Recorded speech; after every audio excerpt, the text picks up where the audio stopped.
Assalamualaikum warahmatullahi wabarakatuh. Sebuah situs web terkenal di Malaysia, Sinar Harian, mengadakan sebuah forum terbuka yang membahas mengenai prinsip rukun negara, yang menjadi dasar bagi negara Malaysia. Namun, yang menarik dari diskusi ini adalah salah seorang pembicara di acara tersebut, merupakan seorang mahasiswa Malaysia yang berkuliah di Indonesia, dan ia sedikit banyak menyinggung dan membandingkan antara penerapan 5 rukun negara dengan Pancasila yang menjadi dasar bagi Republik Indonesia.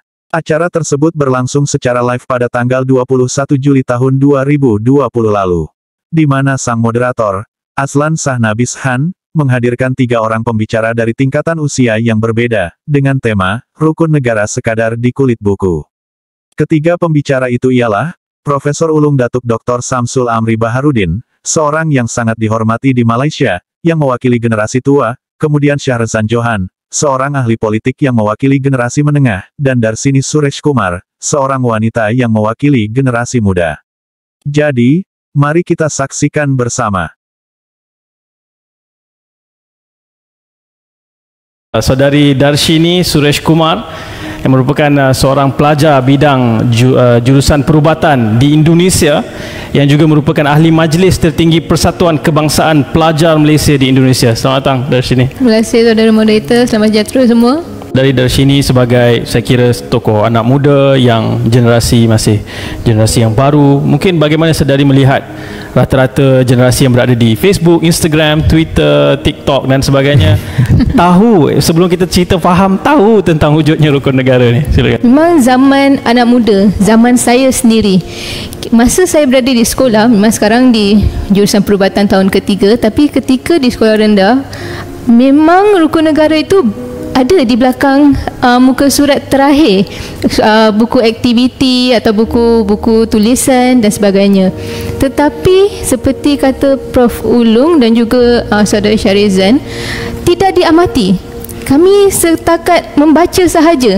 Ada juga yang membuat seperti tidak tahu apa wujudnya rukun negara ni. Kenapa dia ada kat belakang muka surat? Patutnya kosong je lah, kita boleh melukis. Itu pandangan anak muda.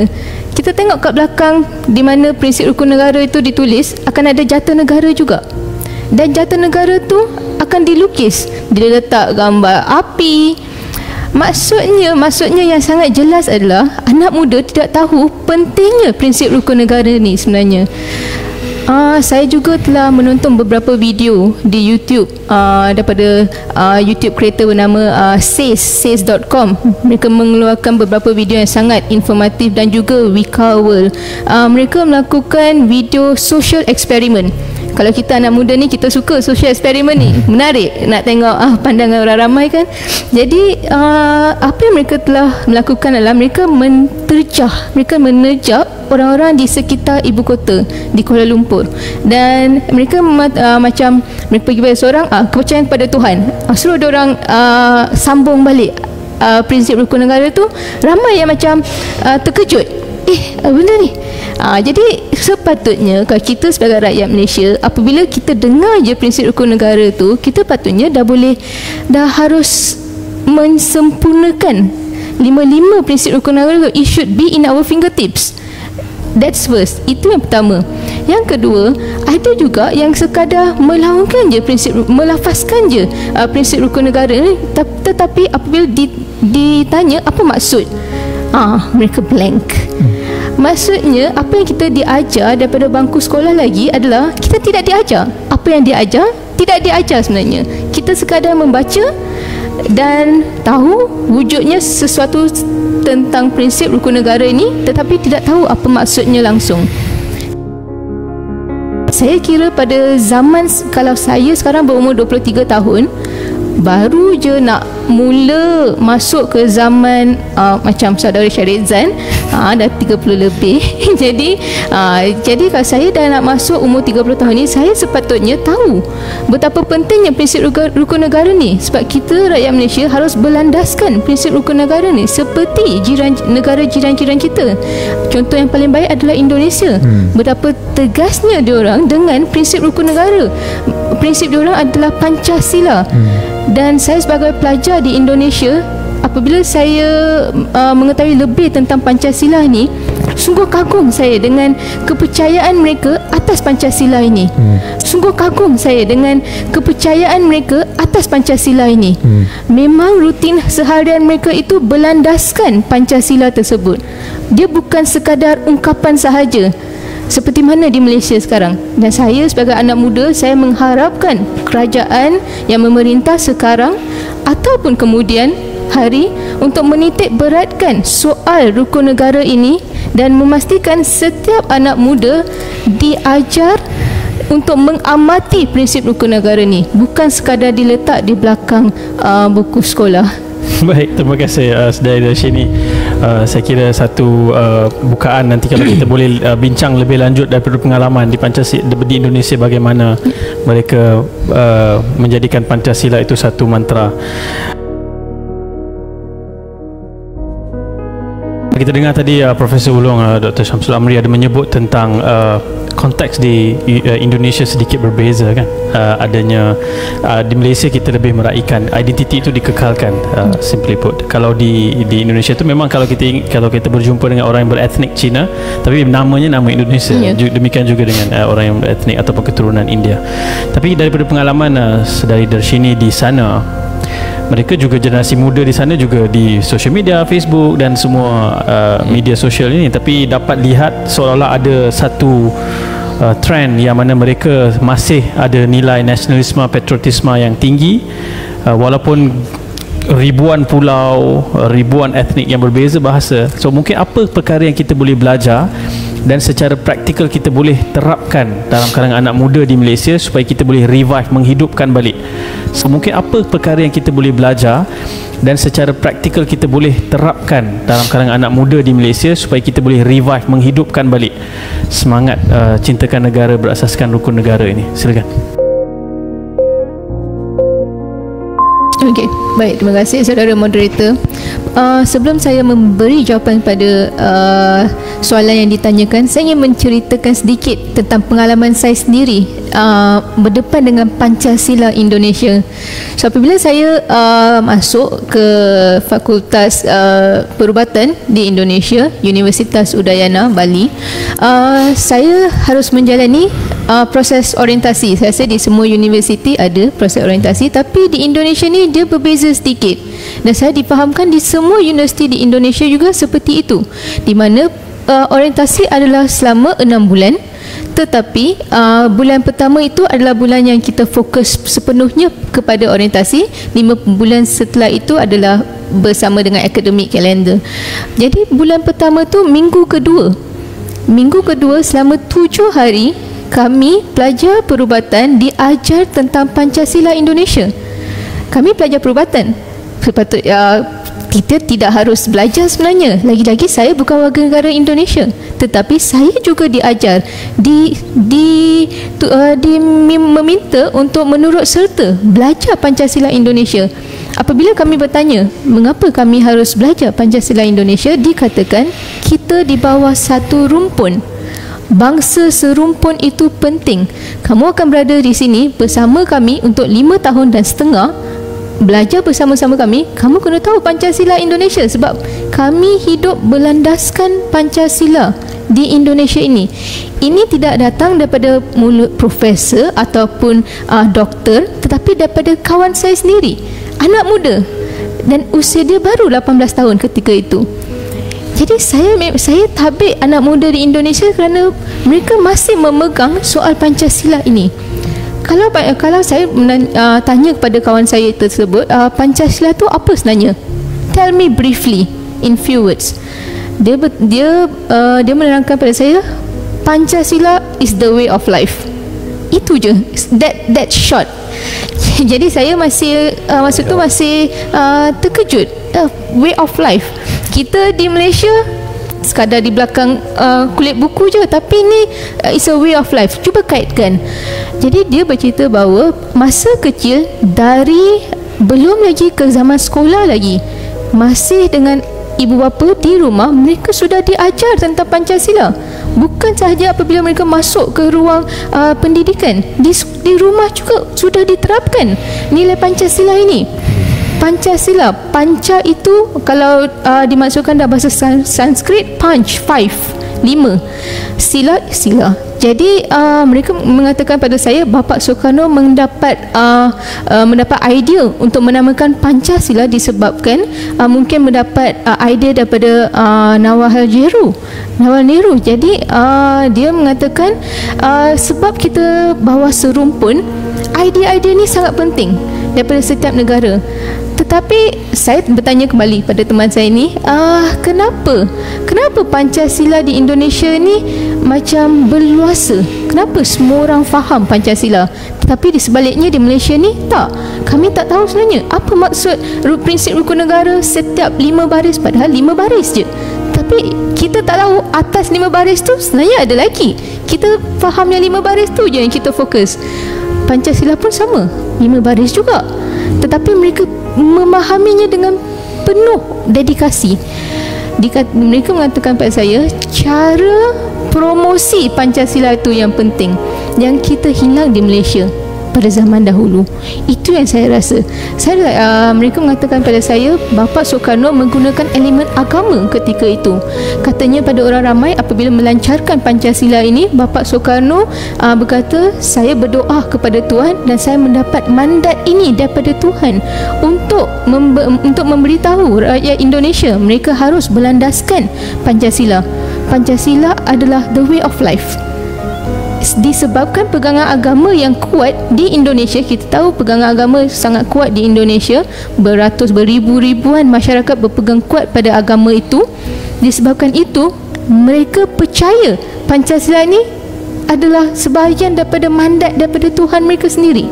Saya rasa jika Malaysia juga mempromosikan, menguar-uarkan kepentingan rukun negara sejak dulu lagi, apabila dia mula dipromosikan, saya rasa kita akan lebih mengetahui tentang betapa pentingnya prinsip rukun negara ni. Dan saya juga difahamkan bahawa pada pelancaran tahun ke-50 prinsip rukun negara, tempoh hari Menteri Perpaduan telah berkata ingin mewujudkan pendidikan rukun negara. Saya mengharapkan inisiatif ni mungkin akan dititik beratkan dan ianya merupakan inisiatif yang bagus. Mana yang baik kita puji, mana yang tidak baik kita anak muda akan bersuara. Jadi kami sebenarnya menunggu supaya pendidikan rukun negara ni akan diangkat.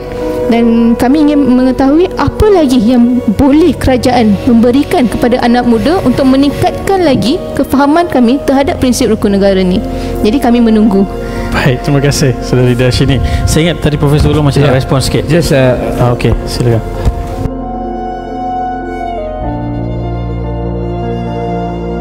Saya tidak ada masalah dengan Pancasila. Saya menjalankan pendidikan di Kalimantan Barat selama 5 tahun. Tetapi yang saya perhatikan cara mereka memperkenalkan Pancasila ialah dari sekolah tadika lagi. Ya. Jadi maksudnya ia menanamkan satu bentuk nilai. Nilai yang bukan hanya diingati tetapi nilai yang dipraktikkan. Jadi misalnya nak memperkenal apa itu Islam, agama Buddha, Hindu, dia menggunakan simbol, dia tidak menggunakan perkataan dan huruf kerana kanak-kanak hanya mampu melihat dari segi visual, ya. Jadi pedagogi memperkenalkan Pancasila itu menyeluruh daripada sekolah dasar dan sebelum sekolah dasar lagi sekolah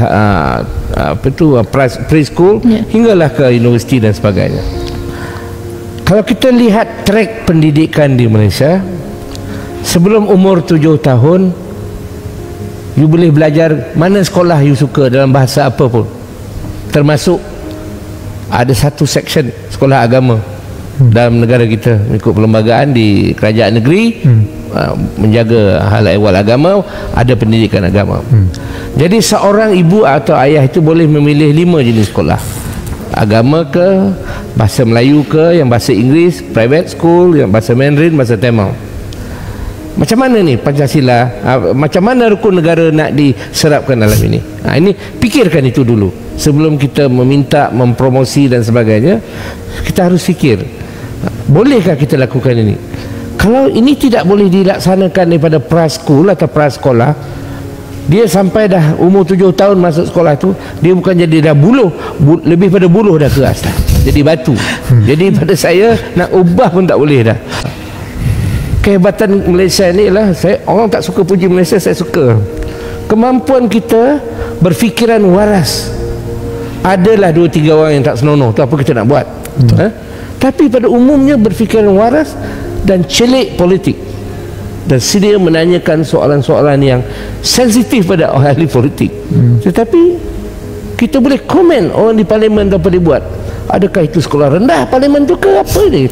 Ada orang yang kata pada saya kata tak tahu, saya tak masuk sekolah parlimen. Saya kata, ini kehebatan orang Malaysia itu, kemampuan berfikir dengan matang.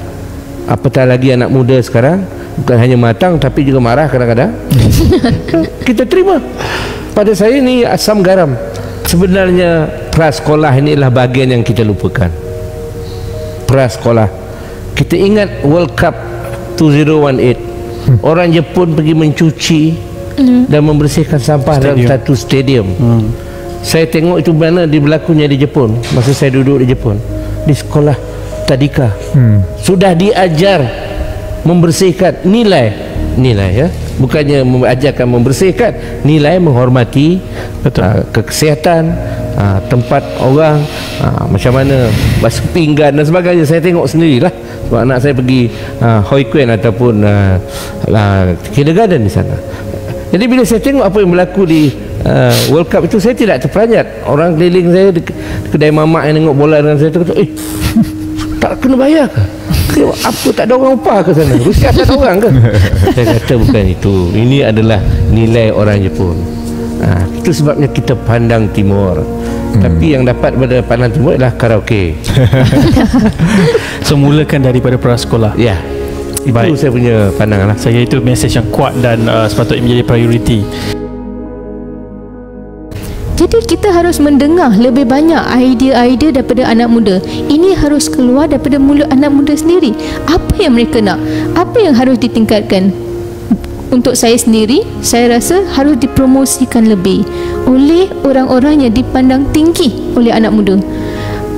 Saya menggalakkan ahli-ahli politik ataupun ikon-ikon negara yang ingin berkontribusi kepada negara untuk berbicara dengan anak muda sekarang ni dan tanya anak muda, kenapa korang tak suka ada prinsip rukun negara ni, atau kenapa korang tak faham prinsip rukun negara ni. Kita harus bekerjasama. Inilah satu cara macam mana Malaysia nak lebih maju daripada sekarang. Itu pendapat saya. Terima kasih saudari. Saya tak berapa suka lagi satu tentang undang-undang ni sebab ia memaksa orang. Okey. Kita contohnya kalau naik highway tu, kalau tahu kat situ ada kamera AES, kita akan slow, perlahan. Tapi kalau tak ada, pecut. Sebab kita dipaksa. Kita buat macam tu sebab kita rasa kita takut nak kena saman. Kalau tak ada orang nampak, kita buat benda yang tak betul, kita buat kesalahan. Sebab kita tak ada kesedaran diri bahawa kita patut pandu kereta dengan berhati-hati dan sebagainya. Sama juga dengan rukun negara ni. Kalau kita jadikan perkara-perkara seperti bagaimana kita nak uruskan interaksi ni, kita guna undang-undang, orang akan buat bukan sebab mereka hayati, mereka ada nilai-nilai ni, tapi sebab mereka takut kalau mereka tak buat, mereka akan kena hukum. Jadi sebab tu pada saya ianya adalah satu penawar yang baik untuk kita uruskan perbezaan, konflik yang kita ada. Sebab macam Prof cakap tadi, kita sebenarnya ada tapak yang kuat. Kita ada tapak yang kuat. Cuma mungkin baru-baru ni mungkin banyak isu yang berbangkit sebab kita semakin melihat media sosial dan sebagainya sebagai satu platform untuk kita bersuara. Dan kadang-kadang bila kita bersuara itu, kita bersuara sampai kita mungkin mengguris hati orang lain dan sebagainya. Jadi kalau kita balik kepada rukun negara ni, kita tetap akan ada dalam satu keadaan demokratik, tetapi ada tata etika kita di antara kita dengan individu lain dan juga kita dengan kerajaan dan kerajaan dengan kita. Itu penting saya rasa. Malam itu aku menggali di dalam ingatanku,